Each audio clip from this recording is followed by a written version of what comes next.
Connection is defined as the energy that exists between people when they feel seen, heard, and valued, when they can give and receive without judgment, and when they derive sustenance and strength from the relationship.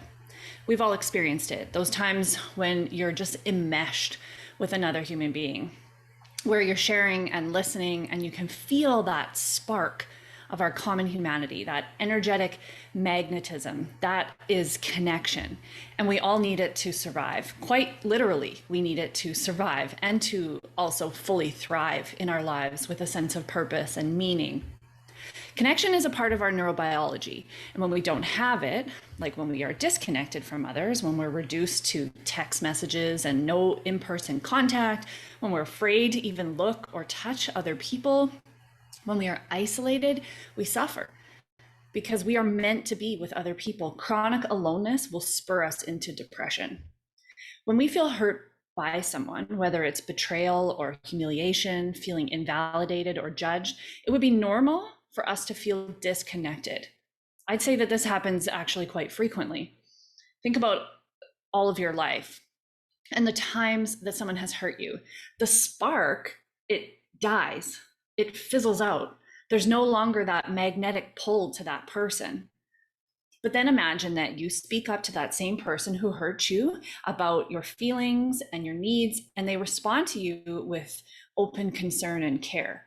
You feel heard, you feel seen, you feel validated, and you feel valued. And that sense of mattering to that other person, it reignites that spark of connection, and it creates the opening to move on and to release the energy of that hurt.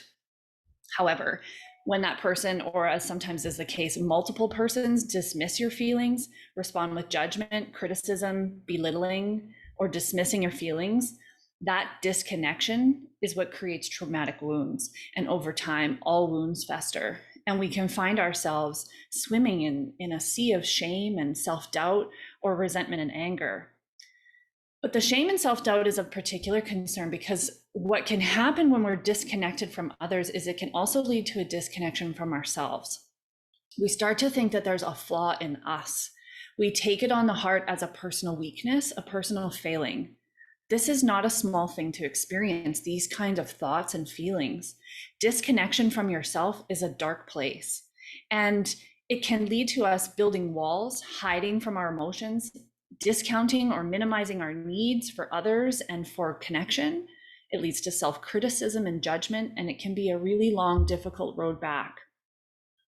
When I consider disconnection, I'm drawn to a few things that I often encounter with clients, but also that I've personally experienced.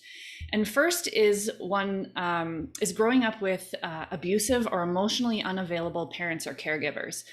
As a child, if you were able to speak up about your needs or about your feelings and then be met with the open love, you understand that connection is important and it feels like a safe thing.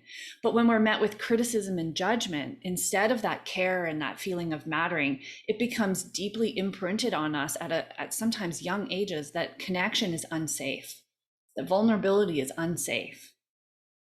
Second, of course, is, the nursing profession, a culture that is fear-based and silences its members and judges them when they speak up or shames them with exclusion. This, again, it creates fear. It creates fear and it creates a belief that connection, that vulnerability is unsafe. And we often, again, take it on our heart that it's something wrong with us.